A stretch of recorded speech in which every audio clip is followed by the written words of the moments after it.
My father died, but the bank wants him to sign in person. You heard it right. The day after my father's funeral, I went to the bank with his bank card containing 2 million yuan, his life savings, accumulated through a lifetime of frugality.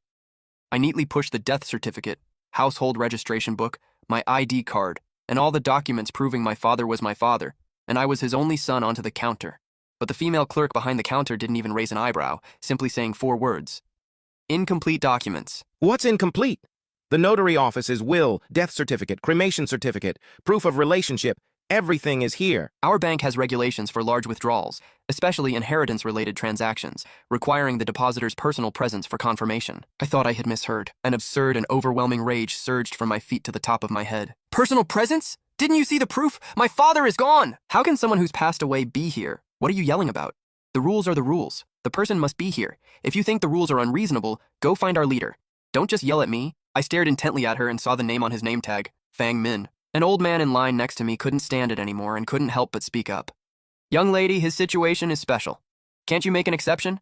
How can someone who's passed away be here? Rules are rules. If there's a problem, will you take responsibility? You're just meddling in other people's business.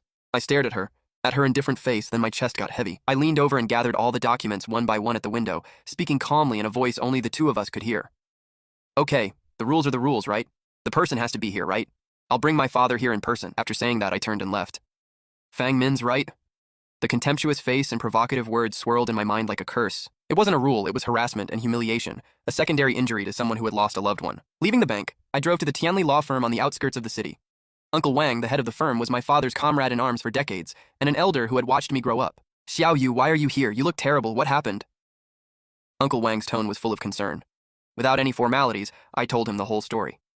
Nonsense. This isn't just inexperience, it's pure malice, using a trivial matter as an excuse to deliberately make things difficult. Seeing the usually composed Uncle Wang so angry, the knot in my heart eased slightly. Uncle, since they want my father to be present, I'll bring him there. Xiao Yu, you mean... Uncle Wang looked at me in shock. Yes! I'm going to the funeral home to get my father's coffin and his body. Then I will transport him to the bank lobby and in front of everyone ask Fang Min if this counts as his presence. Calm down, Xiao Yu. I know you're angry, but doing this has too much of an impact. A slight misstep could turn your case from justified to unjustified, and you might even break the law. That's why I came to you, Uncle Ning. I need your help. I want to ensure every step I take is within the legal boundaries. They talk about regulations, right? I'll explain everything to them.